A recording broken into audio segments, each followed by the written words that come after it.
मेरी मदर ने मुझे कुछ 50,000 रुपये दिए थे, तो उन्होंने मुझे बोला ये 50,000 रुपये है, तू इतनी मेहनत कर रहा है, इसको भी ट्रेड कर ले। अब उस 50,000 को मैंने लॉस कर दिया 50%। मैं इन टर्म्स ऑफ परसेंटेज बताऊंगा। In terms of percentage I have done almost 300% plus of the amount जो मैंने ट्रेड में डाला हुआ था। And obviously that was more than 6-7 figures in dollars. Accounts तो 7 फिगर्स में हैं, आराम से 7 फिगर्स आप बोल लो तो 10 मिलियन पकड़ लो, प्लस पकड़ लो। So that is there. मैं आपको फ़ोन में एक अकाउंट दिखाऊंगा, that's only for you not the audience, but उसमें एक सिंगल डे का gain is around almost $480 million plus.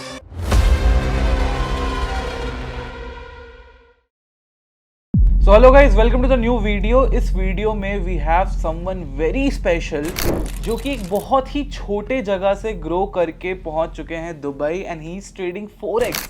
Indian stock market तो आपने बहुत ही सुना होगा, लेकिन फॉरेक्स में ट्रेड करके living a lifestyle that everyone wants. कैसे, कहाँ से, क्यों, हर एक चीज़ आज के इस पॉडकास्ट में आप सुनने वाले हैं। सो वी वेलकम उमर भाई to the podcast. Thank you so much bro for having me. It's a pleasure being here. Nice. So भाई, पहले तो आप अपना थोड़ा इंट्रोडक्शन दो हमारे ऑडियंस को, कि मतलब क्योंकि आप पहली बार आए हो मेरे चैनल पे। सो आप बताओ कि मतलब कहाँ से आप बॉर्न हुए, कैसे ग्रो किया, ट्रेडिंग का आइडिया कैसे आया? तो मैं एक छोटे टाउन से बिलोंग करता हूँ, भिवंडी नाम का। एंड ये टाउन जो है मेन मुंबई से कुछ 40-50 किलोमीटर दूर है। एंड मैंने ट्रेडिंग शुरू की थी 6 साल पहले। एंड पहली बार ट्रेडिंग के बारे में मुझे पता चला था मेरे इकोनॉमिक्स प्रोफेसर से, बिकॉज मैंने स्कूल के बाद कॉमर्स लिया हुआ था। एंड तब इकोनॉमिक्स प्रोफेसर बता रहे थे कि स्टॉक मार्केट करके कुछ होता है। एंड तब उस टाइम आई थिंक जिलेट का शेयर जो था सबसे ट्रेंडिंग था उस वक्त। आई थिंक कुछ 3,500 का प्राइस था। तो वहाँ से बहुत इंटरेस्ट आया। एंड उस वक्त मैं थोड़े बहुत पैसे कमा रहा था। एंड यही सोचा फिर कि चलो ठीक है यार, थोड़े बहुत पैसे कमा रहे हैं, कुछ करके देखते हैं। एंड फिर वहाँ से ही समझ में आया, फिर वहाँ से इन्वेस्टिंग के बारे में पता चला। पहले मैं सोचता था ट्रेडिंग गैम्बलिंग है, जब इन्वेस्टिंग के बारे में समझ रहा था। बट देन धीरे धीरे रियलाइज़ हुआ कि ट्रेडिंग जो है ऑब्वियसली एक पूरा फुल फ्लेज प्रोफेशन है। और फिर वहाँ से मैंने ट्रेडिंग के बारे में समझा। ओके। सो भाई, एग्जैक्टली किस एज में आपको ट्रेडिंग के बारे में, मतलब आपने स्टार्ट किया ट्रेडिंग? सो एग्जैक्टली मुझे पता चला around when I was 15 years old। Start मैंने किया था जब मैं 16 साल का था। ओके। एंड आपने इंडियन स्टॉक मार्केट में लॉस किया है? 100%। मेरा जो सबसे पहला इंटरेक्शन था इंडियन मार्केट्स का, वो था येस बैंक के साथ। मैंने येस बैंक खरीदा था अराउंड 45-47 रुपीज़ के आसपास। Oh my god. And obviously सबको पता उसके बाद क्या हुआ, प्राइस नीचे गया। And I remember late Rakesh Jhunjhunwala he bought Yes Bank. उन्होंने जब खरीदा था तब प्राइस बहुत ज़्यादा शूट अप हुआ था, और फिर एक दिन के बाद ही वापस नीचे भी गिर गया था। तो तब मुझे बहुत कॉन्फिडेंस आ गया था। एंड उसके बाद ऑब्वियसली प्राइस गिर गया, और तो वहाँ से मैंने शुरू किया। उसके बाद इक्विटी में गया, फिर ट्रेडिंग थोड़ा बहुत समझ में आया, इक्विटी में ट्रेडिंग करता था। उसके बाद यूट्यूब पे चला गया, यूट्यूब पे देख लिए पीएनएल दूसरों के। अब ये दिख रहा है कि भाई स्टॉक का नाम तो है, लेकिन स्टॉक के नाम के साथ कुछ CPE भी लिखा हुआ है, ये क्या होता है? फिर समझ में आया कि एक पूरा दूसरी दुनिया है FNO करके।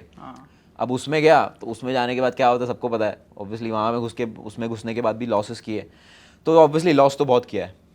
और उसके बाद ये जर्नी में एक शिफ्ट कैसे आया, मतलब from loss making in Indian market, then you are shifted to forex, and for what I know now कि you are making good money. तो ये शिफ्ट कैसे आया? तो मेरा मेजर शिफ्ट था। एंड आई थिंक हर एक इंसान की ना जर्नी में जिसने कुछ बहुत बड़ा अचीव किया है, हर एक इंसान की जर्नी में एक पेन पॉइंट होता है, एक टर्निंग मोमेंट होता है, जहाँ पे दे फील कि भाई अब बस हो गया है, अब मुझे करना है, राइट? तो फॉर मी दैट वाज, मेरी मदर ने मुझे कुछ 50,000 रुपये दिए थे ट्रेड, बिकॉज वो देख रहे थे कि ये बहुत मेहनत कर रहा है, बहुत कोशिश कर रहा है। एंड उनको भी कुछ तो पैसे मिले थे आई थिंक उनकी फैमिली के थ्रू। तो उन्होंने मुझे बोला ये 50,000 रुपये है, तू इतनी मेहनत कर रहा है, इसको भी ट्रेड कर ले। अब उस 50,000 को मैंने लॉस कर दिया 50%। मैंने 25,000 रुपये लॉस कर दिए। अब वो उस वक्त मेरे लिए बहुत बड़ा अमाउंट था। एंड तब मेरे लिए I think that was the turning point in my journey, because मैंने यही रियलाइज़ किया कि भाई अब बस बहुत हो गया है, बहुत खिलवाड़ हो गया, बहुत खेल लिया, इधर उधर मस्ती कर ली। अब अगर मैंने ना ओनरशिप लेके इसके ऊपर काम नहीं किया तो फिर कुछ नहीं कर पाऊंगा। एंड उस वक्त के बाद से मैं एकदम सीरियस हो गया। एंड फिर उस 25,000 को मैंने इतना सीरियसली ट्रेड किया, फिर प्रॉपर सिस्टम बनाया, प्रॉपर ट्रेडिंग रूल्स बनाए। एंड 2 साल पहले मैंने अपने यूट्यूब चैनल पे प्रॉपर लाइव ट्रेडिंग उस 25,000 से की भी है, PNL भी डाले हुए हैं, लोगों के सामने शेयर भी किया हुआ है पूरा प्रूफ के साथ। So that is where my journey really changed. और वहाँ से उसके बाद मैं इंडियन मार्केट्स में प्रॉफिटेबल हुआ एंड देन उसके बाद मैं फोरेक्स में शिफ्ट हुआ। ओके, सो मतलब एक यही होता है गाइस, देखो कहीं पर भी कोई जर्नी अगर आप देखो तो एक पेन पॉइंट आता है जहाँ पर इंसान एक बहुत बड़े पुल बैक पे आता है और उसके बाद ही जो नया अप ट्रेंड है वो चालू होता है। और 100%। भाई का भी वही हुआ, इंडियन स्टॉक मार्केट में ऐसा हुआ। बट भाई अब आप इंडियन स्टॉक मार्केट में प्रॉफिटेबल तो हो चुके थे, so why not Indian stock markets forex में शिफ्ट क्यों? तो it's a very valid question because बहुत सारे लोग मुझसे पूछते हैं कि आपने इंडियन मार्केट्स छोड़ के ग्लोबल मार्केट्स में क्यों शिफ्ट किया। तो मेरा ऐसा कुछ इंटेंशन नहीं था कि मुझे इंडियन मार्केट्स कम्प्लीटली छोड़ना है। मैंने मुझे ग्लोबल मार्केट्स के बारे में तब पता चला था जब डोज कॉइन बहुत ज़्यादा ट्रेंडिंग था। एक टाइम था आई थिंक 2 साल पहले जब इलॉन मस्क भी बहुत ट्वीट कर रहा था डोज कॉइन के बारे में। जब भी वो ट्वीट करता था तो प्राइस ऊपर शूट अप होता था, तो न्यूज़ में आता था। तो आई गॉट वेरी इंटरेस्टेड कि भाई ये भी कुछ होता है, क्रिप्टो करके भी कुछ होता है। तो वहाँ से मुझे क्रिप्टो के बारे में पता चला, फिर उसके बाद क्रिप्टो से फोरेक्स के बारे में पता चला। तो मैंने बोला यार इधर भी ट्राई मारते हैं क्योंकि इंडियन मार्केट्स में तो चल रहा है अच्छा खासा, तो इधर भी ट्राई मार लेते हैं। तो वहाँ से मैंने समझा मार्केट्स को और फिर उसके बाद जब मैंने एक्चुअली ट्राई किया तो मुझे समझ में आया कि यहाँ पे सिचुएशंस और जो एनवायरनमेंट है बहुत ज़्यादा बेटर है। टैक्सेस का इतना टेंशन नहीं है, फिर लेवरेज जो है। और उस वक्त जब मैं नेविगेट कर रहा था मार्केट्स में तब मैंने ये भी देखा कि इंडियन गवर्नमेंट जो है they are making rules against the traders, leverage ban कर रहे हैं, टैक्सेस बढ़ा रहे हैं।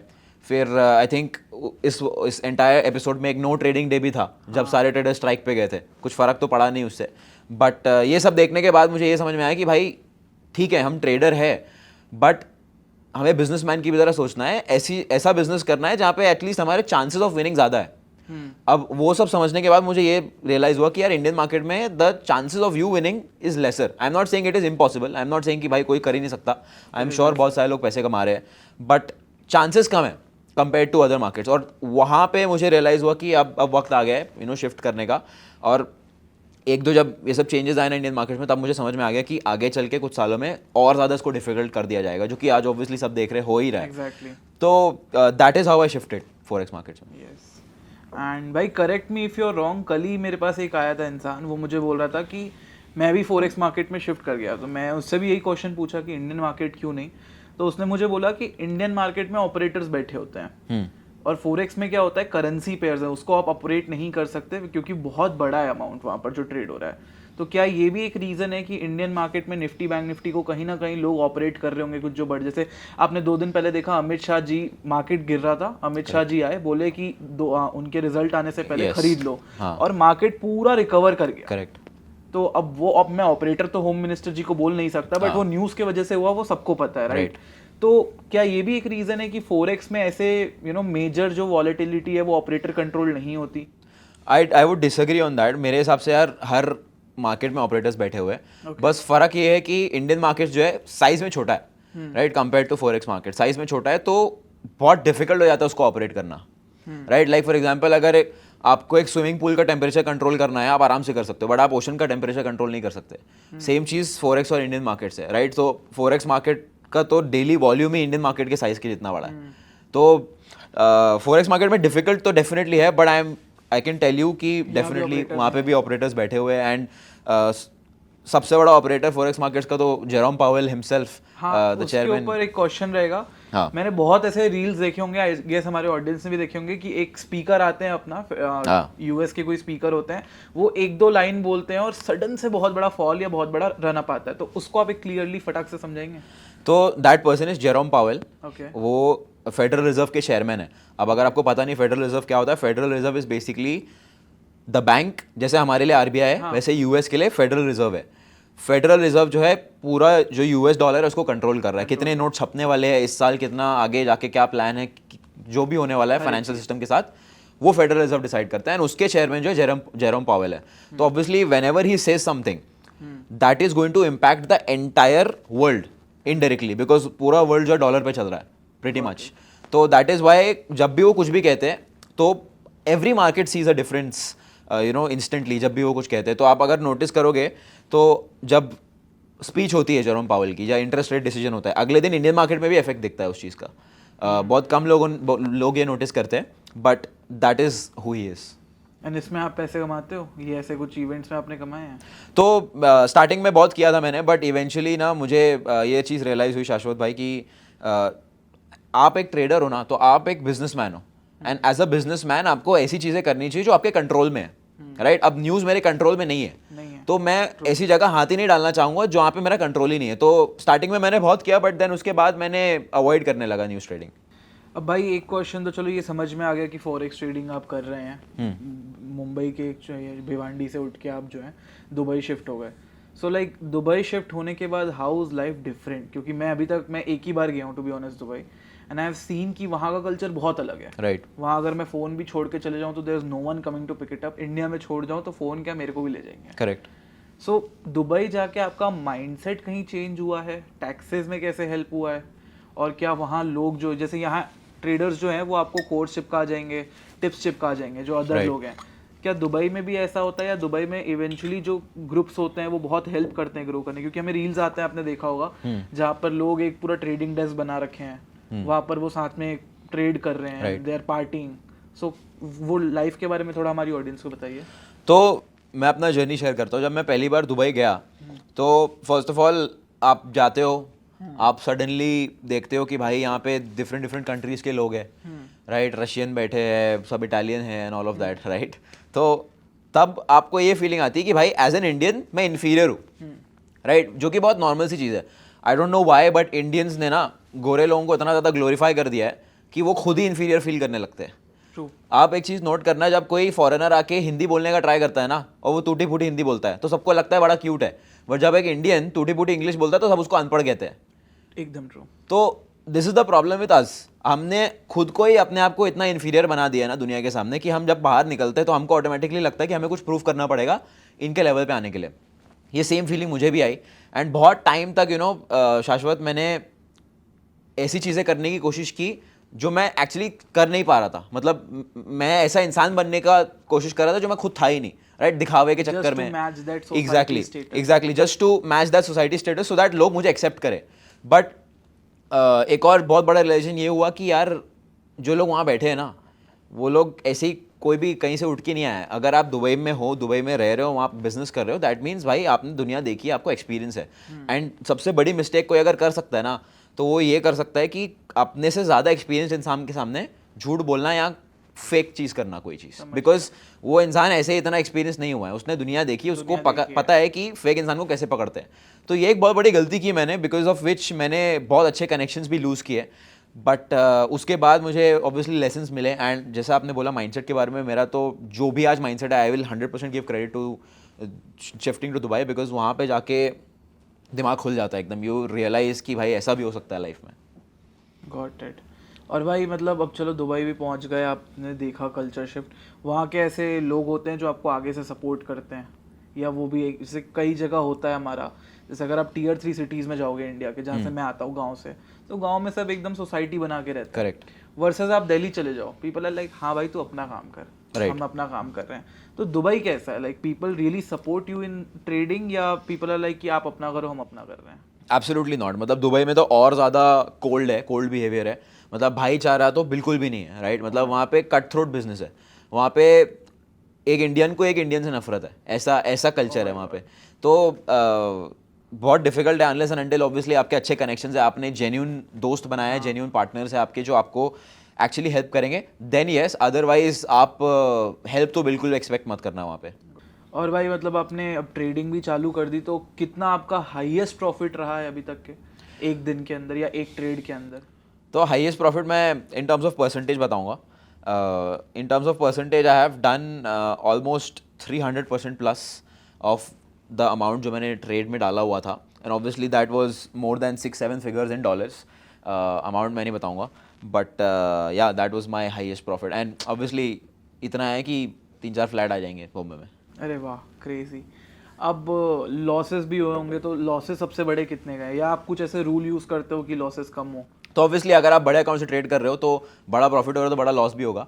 तो ऑब्वियसली बड़े लॉसेस भी हुए, 6-7 फिगर्स में लॉसेस भी किए हुए। एंड मुझे याद है, मतलब अगर आप पूछोगे ना कि सबसे सिग्निफिकेंट लॉस कौन सा था आपकी लाइफ में, मेरा सबसे सिग्निफिकेंट लॉस था एक बार जो मैंने इंडियन मार्केट्स में किया हुआ था। आई रिमेंबर मैं DLF का कॉल खरीद रहा था, DLF के स्टॉक का, एंड उसका लॉट साइज़ ना कुछ बहुत ज़्यादा है। आई थिंक जब मैं कर रहा था कुछ 3300 का लॉट साइज़ था उसका एक।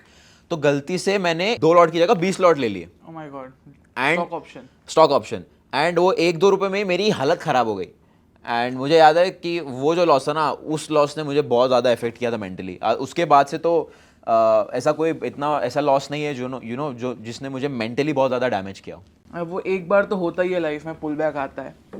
आई हैव ऑल्सो सीन कि मेरी ट्रेडिंग जर्नी में भी अगर ग्राफ ऐसा जा रहा है तो एक आध कहीं गड़बड़ होती 100%। है, चाहे चाहो मत चाहो वो हो ही जाती है। Correct. And then pull back के बाद ही इंसान जो है वापस से एक हाई पीक पे जाता है। तो भाई अब क्या गोल है आपका? जैसे अब आप दुबई में रह रहे हो, मैंने सुना है लैम्बोर्गिनी भी लिया है आपने।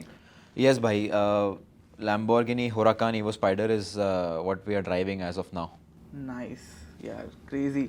मैं भाई इंडिया में मर्सिडीज BMW में ही रह गया, ये देखो दुबई लैम्बोर्गिनी। नहीं, बट इंडिया में BMW और Mercedes लेना is equivalent to getting a Lamborghini in Dubai, because obviously आप सबको पता है कि यार इंडिया में गाड़ी टैक्सेस इतने ज़्यादा है, तो ऑब्वियसली अगर वही सेम पैसा आप दुबई में डालोगे तो आपकी 2 लैम्बोस आ जाएंगी। गॉट इट भाई। और मैंने एक चीज़ देखा है, इंडिया में ट्रेडिंग करते तो बहुत लोग हैं। कितने लोगों की स्टोरी पे देखोगे, कितने यूट्यूबर 2-4 करोड़ का PNL ऐसे चल रहा है, एडिट करे जो भी करे, प्राइवेट जेट ले दे के किसी के पास होगा। करेक्ट। दुबई में people hardly post stories on Instagram या यूट्यूब में कोई वीडियो डालते होंगे, but I bet forex traders के पास प्राइवेट जेट्स पड़े हुए हैं। तो ये क्या केस है? मतलब तो मोस्ट प्राइवेट जेट्स का जो सिनारियो है ना, वो it is more about the mindset. मतलब आप क्या माइंडसेट लेके चलते हो, बिकॉज अब बहुत सारे लोग ऐसे हैं जिनको मैं जानता हूँ, उनके पास पैसा बहुत है, बट वो लोग फिर भी फर्स्ट क्लास ट्रैवल करना पसंद करेंगे, ना कि प्राइवेट। बिकॉज प्राइवेट और फर्स्ट क्लास फ्लाई करने में ना बहुत ज़्यादा फ़र्क नहीं है, मतलब 40-50% का ही फ़र्क होगा, बहुत ज़्यादा फ़र्क नहीं है, डिपेंडिंग ऑन आप कहाँ भी फ्लाई कर रहे हो। तो it is about the mindset कि आप क्या माइंडसेट कैरी कर रहे हो। तो मैंने बहुत सारे लोगों से बात की है, एंड आई थिंक कुछ महीनों पहले जब मैं दुबई में था, तो मैं वन ऑफ माई मेंटर्स से बात कर रहा था, and they are worth $200-300 million plus, and वो लोग प्राइवेट फ्लाई नहीं करते। तो मैंने उनसे पूछा कि आप लोग प्राइवेट क्यों नहीं फ्लाई करते हो, एंड उनका एक्सप्लेनेशन ये था कि हमें कभी मन ही नहीं किया। राइट। तो इट इज़ अबाउट कि, and I am sure India में बहुत सारे लोग हैं जो कर सकते हैं, बट वो माइंडसेट नहीं है उनका कि मुझे प्राइवेट फ्लाई करना है। ऑल्सो भाई हमारे ऑडियंस के परस्पेक्टिव से, इफ दे आर वाचिंग, सो सब ट्रेडर तो हैं ही हैं, तो अब इनके ना माइंड पे बहुत कंफ्यूजन होता है, क्योंकि इनको इतने यूट्यूब वीडियोस देखे हुए हैं कि भाई प्राइस एक्शन होता है, कैंडल स्टिक हो गया, अपना ट्रेंड लाइन बना लिया, कुछ बोलते हैं टिप्स फॉलो कर लो, कुछ बोलते हैं न्यूज़ फॉलो कर लो, कुछ तो स्ट्रेटजीज होते हैं, कुछ एस्ट्रो में चले जाते हैं। तो like what you exactly use अगर आप प्रॉफिटेबल हो, या लैम्बोर्गिनी चला रहे हो, है ना, दुबई में आप सेटल्ड, और for what I have known, मैं इनसे मिला था दुबई में, we met on 2020 I guess. Correct, not 2021। उस टाइम पे आप उसी टाइम पे रिसेंट शिफ्ट हुए थे I guess. Correct. So I have personally seen his journey growing. So profitable हो तो मतलब क्या आप ऐसा यूज़ कर रहे हो फॉरेक्स मार्केट्स में?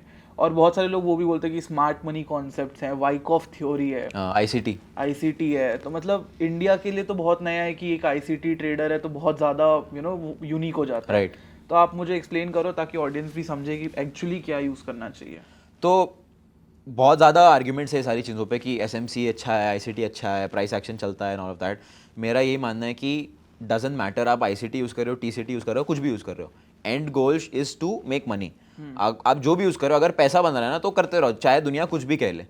बट अगर वो चीज़ यूज़ करके पैसा नहीं बन रहा है तो फिर कोई पॉइंट ही नहीं है। मैंने देखा है लोगों को कि SMC यूज़ कर रहे हैं, उनके लिए काम नहीं कर रहा है, बट पूरी दुनिया से लड़ रहे हैं कि भाई SMC काम करता है, मैं तो SMC करूंगा। अरे भाई पैसे तो कमा ले यार। हाँ, यहाँ इंडिया में भी ऐसे ही होता है। ये कुछ लोग होते हैं वो ट्रेड कर रहे होते हैं और उनके लिए काम करे ना करे वो दुनिया से लड़ते हैं कि भाई ये मेरे लिए काम करता है। करेक्ट। सो भाई एस ट्रेडिंग का आप अप्रोच लेते हो तो सबसे पहले लोगों को कैपिटल चाहिए होता है। करेक्ट। अब आपको तो आपने जैसे बताया कि मम्मी ने 50,000 दिया था, बट आई गेस मेरे को एक थोड़ा क्लियर स्टोरी दो कि आपने एग्जैक्टली कैसे स्टार्ट किया, और क्योंकि अब आप बड़े फंड्स अकाउंट पे ट्रेड कर रहे हो तो वो पैसा आ कहाँ से रहा है, या प्रॉफिट को ही कंपाउंड किया? तो आई थिंक जितनी भी ऑडियंस देख रही है सबका क्वेश्चन ये रहेगा कि पैसे एक्चुअली ट्रेडिंग के लिए कहाँ से लाए, बिकॉज बहुत सारे लोग ना ये एक्सेप्ट नहीं कर पाते कि भाई इन दी एंड ट्रेडिंग में पैसा लगना ही लगना है। राइट। लोग ये सोचते हैं मैं 1000 डालूंगा, 10,000 डालूंगा और उससे मैं करोड़पति बन जाऊंगा। ऐसा कभी नहीं होने वाला है। 10,000 से आप सीख सकते हो, आप मार्केट का एक्सपीरियंस ले सकते हो, बट उससे वेल्थ नहीं क्रिएट कर पाओगे।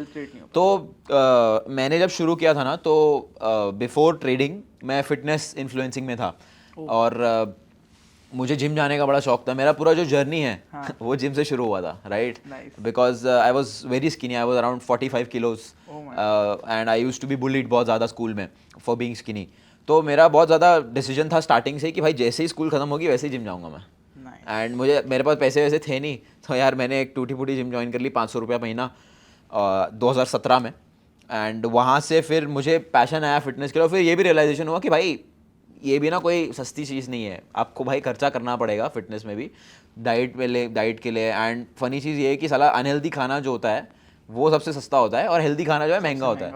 तो फिटनेस ऐसी चीज़ है जहाँ पे पैसा लगता ही है, जैसे ट्रेडिंग है. तो तब मुझे रियलाइज हो कि भाई अब कुछ तो करना पड़ेगा. तो मैंने सोचा कि अपने पैशन को ही मैं एक इनकम सोर्स बनाता हूँ, उसको मोनेटाइज करता हूँ. और फिर वहाँ से मैंने फिटनेस इन्फ्लुएंसिंग चालू की, ई बुक्स बेचना शुरू किया. तो at 16 years old I was making around 25-30,000 rupees plus a month. और वहाँ से मेरे को पास पैसे आने लगे. बट इनिशियली जब मैंने ट्रेडिंग शुरू की तब my capital was almost 14,000 rupees. 7,000 मेरी सेविंग्स थी, 7,000 मेरे भाई की सेविंग्स थी. हमने क्लब करके वहाँ से मैंने ट्रेडिंग शुरू की. एंड बहुत सारे लोग ये भी सोच रहे होंगे कि पहले आप बोल रहे हो कि 25-30 हज़ार कमा रहे थे और फिर 14,000 ट्रेडिंग की. तो जब मैं पहले पैसा कमा रहा था पूरा खर्च कर देता था मैं. मुझे शूज़ का बड़ा शौक था, मैं शूज़ खरीद लेता था, बहुत पैसे खर्चा करता था. बट जब मुझे समझ में आया ना कि स्टॉक मार्केट करके भी कुछ है, तब मेरे पास ज़्यादा पैसे नहीं थे. और तब मैंने ये 7,000 जोड़ के 14,000 के कैपिटल से ट्रेडिंग शुरू की और फिर वहाँ से आगे गया. एंड आज की बात कर लो तो आज तो 6-7 से ज़्यादा अकाउंट हैंडल कर रहे हो आप? अकाउंट्स तो 7 फिगर्स में हैं आराम से. 7 फिगर्स आप बोल लो तो 10 मिलियन पकड़ लो, प्लस पकड़ लो. So that is there. मैं आपको फ़ोन में एक अकाउंट दिखाऊंगा, that's only for you not the audience. But उसमें एक सिंगल डे का gain is around almost $480 million plus. That is a portfolio I am managing. That is not a trading account, that's a portfolio I am managing. मैं आपको proof के साथ दिखाऊंगा. But what I was saying is कि आज के time पे obviously multiple sources of income है. मैं सबको ये सजेस्ट करता हूँ कि ट्रेडिंग है ना, trading is not a creation of money, it is compounding. Trading is multiplication of money. Trading is compounding, जैसा आप बोल रहे हो. तो आप अगर दुनिया के सबसे अच्छे ट्रेडर हो ना और आपके पास मान लो 10,000 रुपये, आप 10,000 को डबल कर लोगे 20,000 होगा. 20,000 से आप क्या कर लोगे? बट आपके पास अगर 10 करोड़ है, 10 करोड़ को आप 20 करोड़ करते हो ना, तो 20 करोड़ में आपकी लाइफ सेट हो जाएगी. तो इन दी एंड ट्रेडिंग जो है it's not creation of money. तो बहुत सारे लोगों को ये करना चाहिए अपनी लाइफ में कि मनी क्रिएशन वाली चीज़ों के पास जाओ. अब because of all this social media, matrix and ये सारी चीज़ों की वजह से ना जॉब को लेकर बहुत नेगेटिव माइंडसेट डेवलप हो गया है. मेरा मानना ये है कि भाई ठीक है 9 to 5 से एस्केप करना है, बट अगर आपके पास सिर्फ वही ऑप्शन है तो वही तो करो. जस्ट बिकॉज कोई इन्फ्लुएंसर आके आपको कह रहा है कि 9 to 5 नहीं करना चाहिए, मैट्रिक्स है ये वो, दैट डजंट मीन कि आप जॉब ही छोड़ के बैठ जाओ. मैंने देखा है लोगों को और स्पेशली टीनेजर्स को कॉलेज छोड़ के बैठ जाते हैं, जॉब छोड़ के बैठ जाते हैं. अरे भाई वो तब छोड़ना जब आप लाइफ में कुछ और बेटर कर रहे हो. अगर आपके पास कुछ है ही नहीं तो आप वो भी जो बचा है वो भी छोड़ रहे हो तो कुछ बचा ही नहीं ना फिर. तो I think people should focus on their wealth creation. And बहुत सारे सक्सेसफुल ट्रेडर्स जिनको मैं जानता हूँ वो लोग अपने जॉब कर के ही जॉब से अपना ट्रेडिंग कैपिटल बिल्ड किया उन्होंने, फिर सक्सेसफुल हुए. तो this is something that people need to understand. Got it. But एक चीज़ बहुत अच्छी लगी भाई, मतलब मैंने देखा है बहुत सारे जो प्रॉफिटेबल ट्रेडर्स हैं they are also very fit. मतलब पहले वो अपने हेल्थ में बहुत काम कर चुके हैं, माइंडसेट में बहुत काम कर चुके हैं, उसके बाद वो पैसे के ऊपर काम कर रहे हैं. एक फेमस कोट भी मैं पढ़ रहा था, कोई तो रोलेक्स खरीद लेगा, कोई मान लो एक मसराटी खरीद ले, but at the same time health you can not buy, health is need to be earn. Correct. आप टाइम दोगे. एंड भाई ने वो फिटनेस में टाइम दिया, उससे भी बिजनेस बना लिया एक. That is a very good thing कि आप अपना बॉडी तो बना ही रहे हो, करेक्ट, बॉडी से भी बिजनेस बना लिया ई बुक्स वगैरह करके. एंड ओवरऑल फिर आप वहाँ पर से ग्रो कर गए. And you know I want to say something on this point जो आपने ब्रिंग अप किया. बहुत सारे लोग मुझे बोलते हैं कि अच्छा ठीक है भाई, आपने बोला कि इनकम सोर्स बनाओ, आपने बोला कि पैसे कमाओ, हम कहाँ से पैसे कमाएं, हमारे पास कुछ है ही नहीं. And I think 99% of the people are just giving stupid excuses. Because पैसा कमाना ना आज के टाइम में इतना आसान है. आपको अगर इंग्लिश बोलनी आती है, आप जाओ superprofessor.com पे, इंग्लिश सिखाओ ना लोगों को. जिसको इंग्लिश नहीं आती उसको इंग्लिश सिखाओ. आपने 12वीं तक पढ़ाई की है, 11वीं 10वीं के बच्चे को साइंस पढ़ाओ यार. That is also an income source. But actually the truth is that 99% of people are lazy. उनको मेहनत ही नहीं करनी है. अब मैं जिम जा रहा था, मैंने देखा कि भाई ये इसको मैं मोनेटाइज कर सकता हूँ. Actually I can tell you भाई, one of the most educated people even in India can have a certain skill जिसको मोनेटाइज करके अच्छे से कम महीने का 1-2 लाख कमा सकता है. सवाल ये है कि भाई वो मेहनत करने के लिए रेडी है या नहीं. Got it. ऐसा मैंने एक लाइन भी सुनी थी कि India is a poor country which is rich in time. मतलब टाइम इनके पास बहुत है and it is a status driven society. मतलब लोगों के पास यहाँ टाइम भर भर के है, पैसा भले कम हो तो वो सोशल मीडिया में देखते रहेंगे, यू नो, फेक डोपामिन, ये रील अच्छी लगी सेव करके रख लेता हूँ, ये रील अच्छी लगी सेव करके रखता हूँ, बट इम्प्लीमेंट नहीं करते. एंड यहाँ स्टेटस ड्रिवन सोसाइटी की भाई जो अच्छा दिख रहा है, जो बोल रहा है कि हाँ मैं कमा रहा हूँ, उसको देख देख के वो और खुश होते रहेंगे. Do you believe in this? So I think India में ना अभी India is catching up to that status driven society. India अभी भी आई थिंक प्रोग्रेस में है बिकॉज बहुत सारे लोग हैं, यू नो, जो द गुजरातीज एंड मारवाड़ीज, ये लोगों के पास इतना पैसा है बट वो लोग कभी दिखाते नहीं है. राइट. उनको उनका धंधा चल रहा है, उनको वो उसमें बहुत खुशी है. राइट. तो अभी आई थिंक जो हमारी जनरेशन है और जो और यंगर जनरेशन है वो लोग बहुत ज़्यादा स्टेटस ड्रिवन की तरफ इंक्लाइन हो रहे हैं. बट आई फील ओवरऑल अगर आप कंट्री की बात करोगे तो majority of the country is not status driven as of now, but वहाँ पे जा रही है बातें. जा रही है क्योंकि जैसे अभी एक वेडिंग हो रही थी, मैंने देखा उस वेडिंग में, अब मैं नाम नहीं लूँगा, बट हर दिन एक आंटी जो थी वो 500-600 करोड़ के डायमंड्स पहन के आ रही थी. तो मतलब आई एम लाइक कि अभी जो इंडिया में देख रहा था कि यू नो, एक अभी एक कार भी आई है, एक पोर्श रोल्स रॉयल्स आई है, एकदम पिंक कलर की car. Correct. So you have 4 Rolls Royces but you need 3 more, और वो भी अलग अलग शेड में, लाइक नेल पेंट का जैसे शेड. राइट.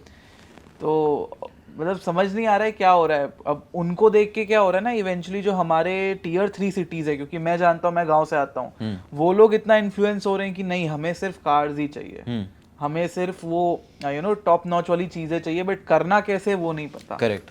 तो आपका एक मेंटर कौन रहा है कि इनका भी कोई एक वो हो जाए, इंस्पिरेशन हो जाए, कोई मेंटर या कोई इंस्पिरेशन जो आप फॉलो करते हो so that they can also get inspired? तो बिफोर दैट शाश्वत, आपने जो बोला ना कि लोगों को गाड़ी चाहिए बट उनको ये नहीं पता कैसे करना है, इसके पीछे का एक बहुत बड़ा रीजन ये है कि 99% of the people they don't mean what they से.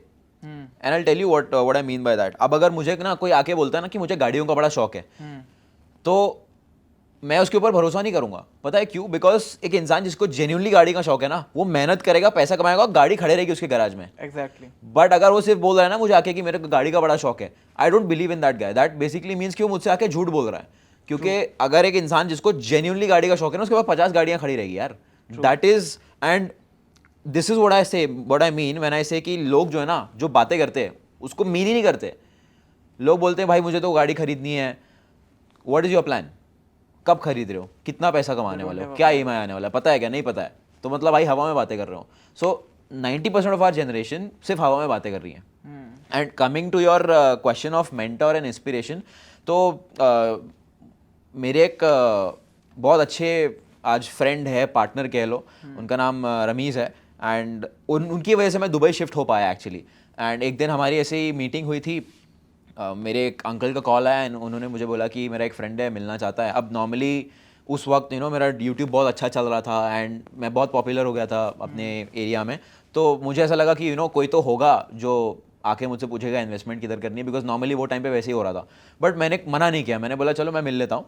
मैं मिला तो मुझे पता चला कि यार he is an investment banker, खुद की फर्म चला रहे हैं दुबई में, 17 साल से दुबई में है.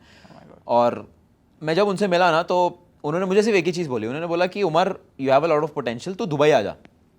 अब ना उन्होंने मुझे जॉब ऑफर की, ना उन्होंने कुछ ऑफर नहीं दिया. उन्होंने ये भी नहीं बोला कि तू आ जा मैं तुझे जॉब दूंगा, कुछ भी नहीं. उन्होंने सिर्फ ये बोला तेरे अंदर पोटेंशियल है, तू दुबई आ जा. अब मैंने सिर्फ ये सोचा कि वर्स्ट टू वर्स्ट क्या होगा यार, वर्स्ट टू वर्स्ट बुर्ज खलीफा देख के वापस आ जाऊंगा ना, उससे ज़्यादा तो कुछ बुरा हो नहीं सकता. तो एक हफ्ते में मैंने डिसीजन लिया, 19 साल की उम्र में I flew off to Dubai and that was my first flight ever. 19 साल तक, because I come from middle class family, हमने कभी ज़्यादा ट्रैवल किया नहीं है. 19 साल की उम्र में मैं अपनी लाइफ में पहली बार फ्लाइट में बैठा था और वो फर्स्ट फ्लाइट ही मेरी दुबई की फ्लाइट थी. मैं पहुंच गया वहाँ पे. एंड जब मैं वहाँ पहुंचा ना तो आई थिंक उनको फिर ये रियलाइज़ हुआ कि यार ये बंदा ना हवा में बातें नहीं कर रहा है. उसको मैंने बोला दुबई आ जाओ, वो जेन्युइनली आ गया. एंड एक 19 साल के लड़के के लिए दुबई पहुंचना खुद के पैसों से, अब मतलब लोग यही सोचेंगे यार 19 साल की उम्र में दुबई चलेगा तो बाप का पैसा होगा, ऐसा कुछ भी नहीं है. मैं खुद के पैसे, आज तक मैंने अपने घर वालों से 1 रुपया भी नहीं लिया है फॉर दिस, एंड पहुंच गया मैं दुबई. तो मेरे जो मेंटर थे उनको ये समझ में आया कि मस्ती नहीं कर रहा है, right, he is not messing around like most of the teenagers. तो फिर वहाँ से उन्होंने मुझे गाइड करना शुरू किया and I am super grateful even today for him.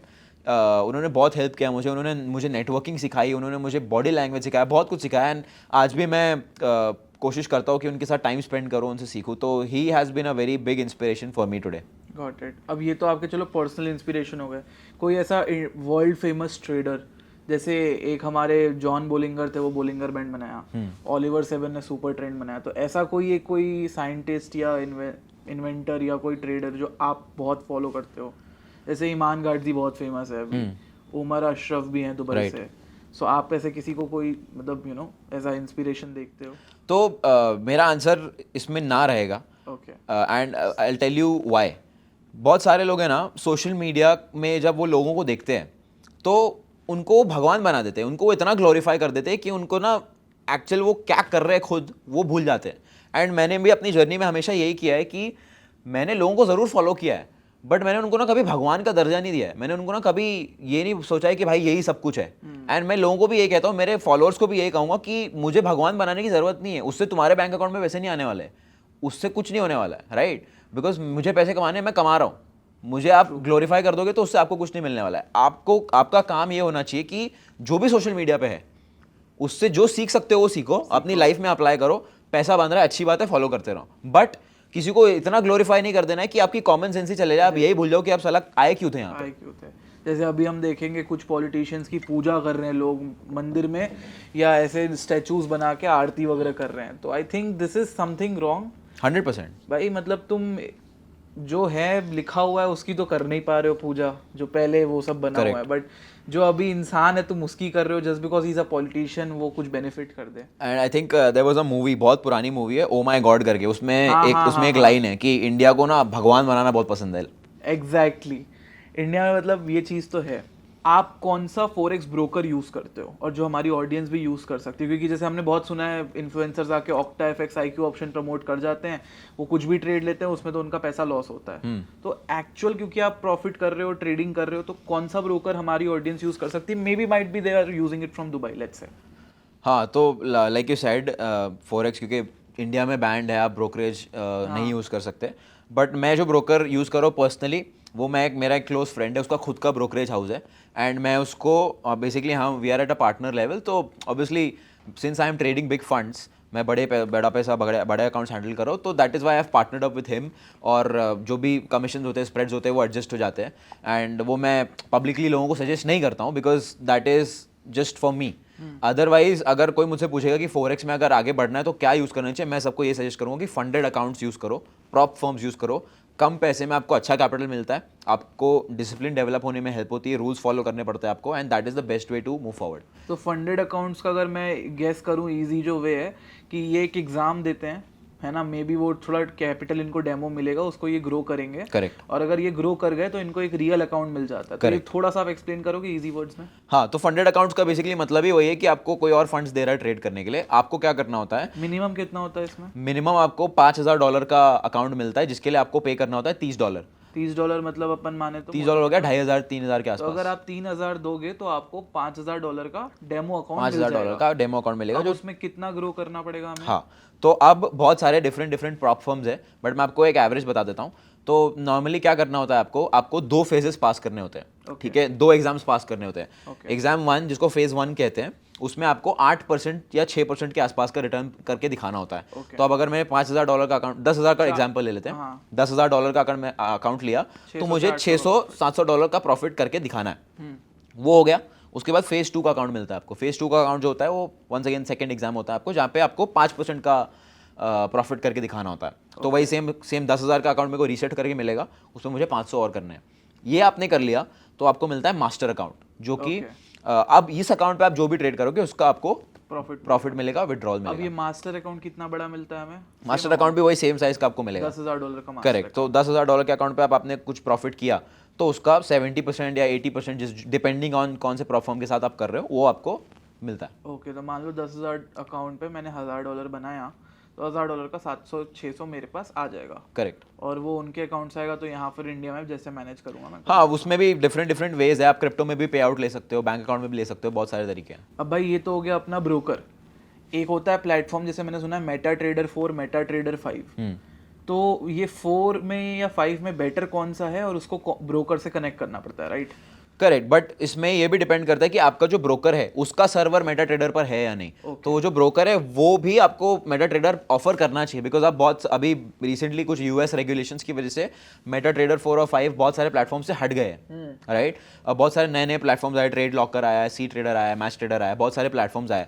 तो इन दी एंड डिपेंड करता है कि आपका ब्रोकर वो प्लेटफॉर्म सपोर्ट कर रहा है या नहीं कर रहा है। ओके, आप भाई क्या यूज करते हो अभी फिलहाल के लिए? मतलब ये तो प्राइवेट ब्रोकर हो गया, उसके लिए कोई प्लेटफॉर्म है या ट्रेडिंग व्यू में ही आप चार्टिंग करके? नहीं, तो जो मेरा मेन ब्रोकरेज वाला है वो ऑब्वियसली मेटा ट्रेडर से कनेक्टेड है, बट फंडेड अकाउंट जो मैं यूज़ करता हूँ उसमें मैं ट्रेड लॉकर यूज़ करता हूँ और DX ट्रेड यूज़ करता हूँ। ये दो प्लेटफॉर्म जो मुझे बहुत पसंद है, पर्सनली मैं यूज़ करता हूँ। Got it.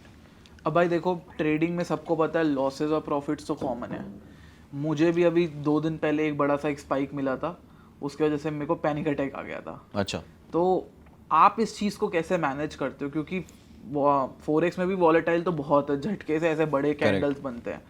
तो मान लो आप अभी 2 करोड़ का ट्रेड लेके बैठे हो, इंडियन अमाउंट में बात करते हैं, झटके से 50% ड्रॉ डाउन हो गया, ऐसा होना तो नहीं चाहिए, मान लो अगर हो गया, तो आप उसको कैसे मैनेज करोगे?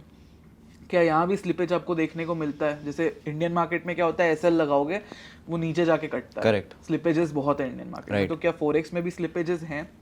अगर है तो आप उसको मैनेज कैसे करते हो? तो फॉरेक्स मार्केट में स्लिपेजेस 100% है, but most of the time slippage तब होता है जब न्यूज़ आती है, राइट। जब न्यूज़ आती है और न्यूज़ की वजह से मूव आता है ना, तब स्लिपेज होता है 90% ऑफ द टाइम।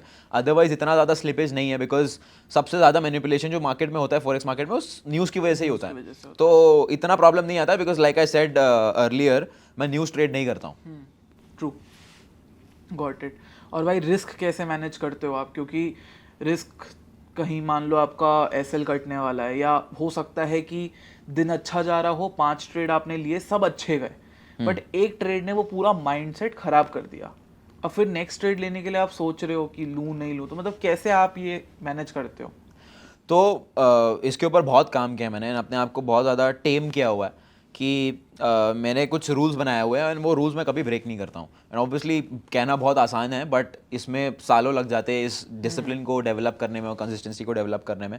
और एक टाइम के बाद लेकिन जब आपका एक्सपीरियंस हो जाता है ना मार्केट्स में, तो फिर आपको खुद ही समझ में आ जाता है कि ये नहीं करना चाहिए। मतलब बहुत सारी चीज़ें, जैसे मतलब एक बच्चा है, अगर मान लो उसको बार बार बताया जा रहा है कि भाई इलेक्ट्रिक पोल्स को मत टच करो, मत टच करो, मत टच करो, एक बार शॉक लग जाता है, बट उसके बाद मैच्योरिटी आ जाती है कि भाई नहीं करना चाहिए, राइट। सो सेम चीज़, आप जितना ज़्यादा टाइम स्पेंड करोगे मार्केट में, एक आपके आफ्टर सम टाइम आपको एक मैच्योरिटी आ जाएगी जहाँ पे ये सारी चीज़ें आप नहीं करोगे। बट ऑब्वियसली कभी कभार होता है, आउट ऑफ कंट्रोल होती है चीज़ें, जब ये सारी चीज़ें हो जाती है। तो अगर मेरे साथ ऐसा कुछ ऊपर नीचे स्पाइक आता है, तो मैं सबसे पहले ब्रेक लेता हूँ ट्रेडिंग से 1 हफ्ते का, उसके बाद मैं फिर जीरो से शुरू करता हूँ। Got it. ऑल्सो भाई, डज सेक्स या पॉर्न रियली अफेक्ट ट्रेडिंग? सो यार, आई think it depends. First of all आपने 2 चीज़ें बोली, आपने पॉर्न भी बोला, आपने सेक्स भी बोला। They are 2 very different things. ठीक है, एक एक करके आंसर दे दो। They are 2 very different things. So porn की बात करते हैं, I think it's one of the most pathetic things in the world. आप अगर ये चीज़ कर रहे हो ना, तो आप खुद की लाइफ के साथ खेल रहे हो। And I will openly say this कि मैं भी बहुत देखता था शुरुआत में जब I was a teenager, but एक टाइम के बाद you have to start maturing, and आपको ना मेच्योरिटी जब आएगी ना, तो आप अपने आप से सवाल करने लगो कि जो भी मैं कर रहा हूँ उसका कुछ पर्पस भी है या नहीं। एंड इवेंचुअली पॉर्न जो है ना, वो उस एक टाइम पे ना मैं इतना देखता था कि आउट ऑफ कंट्रोल हो गया था। तो I decided to go into the psychology of it and try to understand कि भाई एक्चुअली ये सब होता क्या है एंड ब्रेन पे क्या इफेक्ट पड़ रहा है। तो इसके ऊपर ना बहुत अच्छा एक वीडियो है, मुझे याद नहीं कौन से चैनल पे, बट उसमें पूरा समझाया हुआ है कि एग्जैक्टली पूरे ब्रेन पे इफेक्ट्स क्या पड़ते हैं इसके ऊपर। जब वो आप इफेक्ट्स देखोगे ना, वो देख के आप देखना बंद कर दोगे, बिकॉज इतना बुरा इफेक्ट होता है। मतलब फिर ना आप लाइफ में ना अच्छी चीज़ें हो रही है ना कुछ, उसको भी आप अप्रिशिएट करना बंद कर दोगे। आपका मन वही करेगा कि मैं फ़ोन खोल लूँ फटाफट, देख लो, मेरा काम हो जाएगा। तो that is a very very bad thing. And अगर आप उसमें चले गए ना, तो ट्रेडिंग छोड़ो, आप लाइफ में कुछ भी कर रहे हो उस पर इफेक्ट होना ही होना है negative. Now let's talk about sex. जो आपने बोला कि ट्रेडिंग पे कुछ फ़र्क पड़ता है, तो I am getting this question for the first time, but वो भी डिपेंड करता है कि आप क्या इंटेंशन और क्या मोटिव से कर रहे हो, right. Once again, I might not be the best person to talk about it, but मेरे हिसाब से अगर आप का पार्टनर जो है आप सीरियस हो उनके साथ and then if that is where it is happening then I think it is a very natural thing. और positive I don't know positive but definitely negative तो आई डोंट थिंक ज़्यादा कुछ होगा. It depends in the end वही है यार कि आप एडिक्टेड हो गए उस चीज़ को. अगर आप उस चीज़ पे एडिक्टेड हो ना तो आपकी लाइफ में हर एरिया में आपको इफेक्ट करने वाला है. But if you are not addicted, अगर वो कंट्रोल में है then it is fine. Also I think Dubai में बहुत सारे ट्रेडर्स प्रॉफिटेबल है कंपेयर टू इंडिया, क्योंकि वहाँ पॉन शायद बैंड है, राइट भाई? मतलब यार, you can not directly access it. Banned वैंड सब बोलने की बात है, VPN से सब चलता है. Okay, don't ask me how I know this. ठीक है भाई. सही है. तो भाई फोरेक्स भी आपने बताया, इंडियन मार्केट भी बताया, क्रिप्टो में आप कभी एंट्री लिए हो? हाँ बिल्कुल, क्रिप्टो में आज की डेट में मेरा मेजॉरिटी पोर्टफोलियो क्रिप्टो में ही है. Oh my God, nice. Forex में तो पोर्टफोलियो बनने से रहा. फॉरेक्स में तो पोर्टफोलियो कैसे ही बनेगा, वो तो सिर्फ ट्रेडिंग के लिए. ओके, सो मेरा एक फ्रेंड होता था, 3-4 साल पहले मैं उसके साथ ट्रेड करता था. उसने ना क्रिप्टो में बहुत सारे ट्रेड्स लिए थे. ओके. तो एक दिन जनरली मेरे को कॉल करता है कि भाई मैंने 800-900% का रिटर्न कमाया. अच्छा. मतलब वाह, दिखा प्रॉफिट कितना हुआ. देखा, उसने लिटरली एक कॉइन बाय किया था. अच्छा. अब मैं बोला ऐसा क्यों? तो बोलता है भाई ज़्यादा करता लॉस हो जाता. अब जनरली ये क्वेश्चन भाई आपके पास भी आता होगा कि मैं ट्रेड कर रहा हूँ, हाँ. ज़्यादा करूँ शायद ज़्यादा लॉस हो जाए, हाँ. तो मैं एक कर लेता हूँ, फिर एक में प्रॉफिट हो गया तो फिर आपका साइकोलॉजी खराब की यार प्रॉफिट हुआ, ज़्यादा कर लेना था. तो ये मैनेज कैसे करते हो? तो यार मेरे हिसाब से ना traders are one of the most unhappy people in the world. Because आप है ना ट्रेड कर लो, चाहे वो प्रॉफिट हो चाहे वो लॉस हो, आप कभी सेटिस्फाइड ही नहीं होने वाले हो.